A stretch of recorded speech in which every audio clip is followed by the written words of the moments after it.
To Build a Fire by Jack London, Part 2.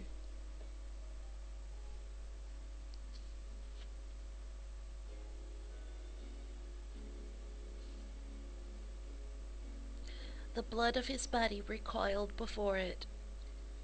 The blood was alive, like the dog, and like the dog, it wanted to hide away and cover itself up from the fearful cold. So long as he walked 4 miles an hour, he pumped that blood, willy-nilly, to the surface, but now it ebbed away and sank down into the recesses of his body. The extremities were the first to feel its absence.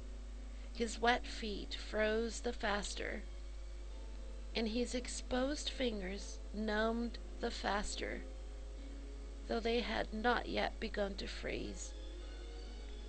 Nose and cheeks were already freezing, while the skin of all his body chilled as it lost its blood. But he was safe. Toes and nose and cheeks would be only touched by the frost, for the fire was beginning to burn with strength. He was feeding it with twigs the size of his finger. In another minute he would be able to feed it with branches the size of his wrist, and then he could remove his wet footgear, and while it dried, he could keep his naked feet warm by the fire, rubbing them at first, of course, with snow. The fire was a success. He was safe. He remembered the advice of the old-timer on Sulphur Creek and smiled. The old-timer had been very serious in laying down the law that no man must travel alone in the Klondike after 50 below. Well, here he was. He had had the accident. He was alone. And he had saved himself. Those old-timers were rather womanish, some of them, he thought. All a man had to do was to keep his head, and he was all right. Any man who was a man could travel alone, but it was surprising the rapidity with which his cheeks and nose were freezing, and he had not thought his fingers could go lifeless in so short a time. Lifeless they were, for he could scarcely make them move together to grip a twig, and they seemed remote from his body and from him. When he touched a twig, he had to look and see whether or not he had hold of it. The wires were pretty well down between him and his finger ends, all of which counted for little. There was the fire, snapping and crackling and promising life with every dancing flame. He started to untie his moccasins. They were coated with ice. The thick German socks were like sheaths of iron halfway to the knees. Sheaths of iron halfway to the knees. And the moccasin strings were like rods of steel, and twisted and knotted as by some conflagration. For a moment he tugged with his numb fingers, then realizing the folly of it, he drew his sheath knife. But before he could cut the strings, it happened. It was his own fault, or rather, his mistake. He should not have built the fire under the spruce tree. He should have built it in the open. But it had been easier to pull the twigs from the brush and drop them directly on the fire.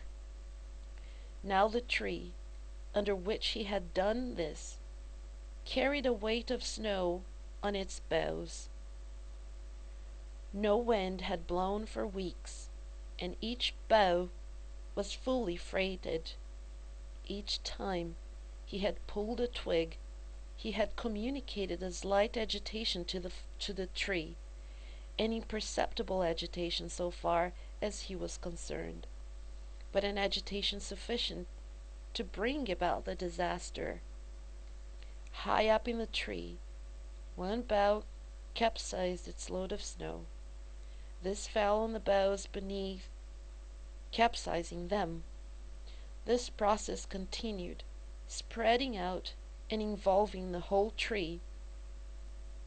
It grew like an avalanche, and it descended without warning upon the man and the fire. And the fire was blotted out. Where it had burned was a mantle of fresh and disordered snow. The man was shocked. It was as though he had just heard his own sentence of death. For a moment he sat and stared at the spot where the fire had been. Then he grew very calm. Perhaps the old-timer on Sulphur Creek was right. If he had only had a trail mate, he would have been in no danger now. The trail mate could have built the fire. Well, it was up to him to build the fire over again, and the second time there must be no failure. Even if he succeeded, he would most likely lose some toes. His feet must be badly frozen by now, and there would be some time before the second fire was ready. Such were his thoughts, but he did not sit and think then. He did not sit and think them. He was busy all the time they were passing through his mind. He had made a new foundation for fire, this time in the open, where no treacherous tree could blot it out. Next, he gathered dry grasses and tiny twigs from the high water flotsam. He could not bring his fingers together to pull them out, but he was able to gather them from the handful. In this way, he got many rotten twigs and bits of green moss that were undesirable. But it was the best he could do. He worked methodically, even collecting an armful of the larger branches to be used later when the fire gathered strength. And all the while, the dog sat and watched him, a certain yearning wistfulness in its eyes, for it looked upon him as the fire provider, and the fire was slow in coming. When all was ready, the man reached in his pocket for a second piece of birch bark. He knew the bark was there, and though he could not feel it with his fingers, he could hear its crisp rustling as he fumbled for it. Try as he would, he could not clutch hold of it, and all the time, in his consciousness, was the knowledge that each instant his feet were freezing. This thought tended to put him in a panic, but he fought against it and kept calm. He pulled on his mittens with his teeth and threshed his arms back and forth, beating his hands with all his might against his sides. He did this sitting down, and he stood up to do it, and all the while the dog sat in the snow, its wolf brush of a tail curled around warmly over its forefront, its sharp wolf ears pricked forward intently as it watched the man. And the man, as he beat and threshed with his arms and hands, felt a great surge of envy as he regarded the creature that was warm and secure in its natural covering. After a time, he was aware of the first faraway signals of sensation in his beaten fingers.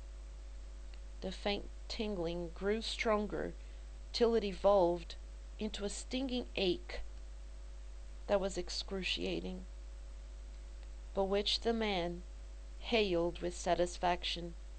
He stripped the mitten from his right hand and fetched forth the birch bark.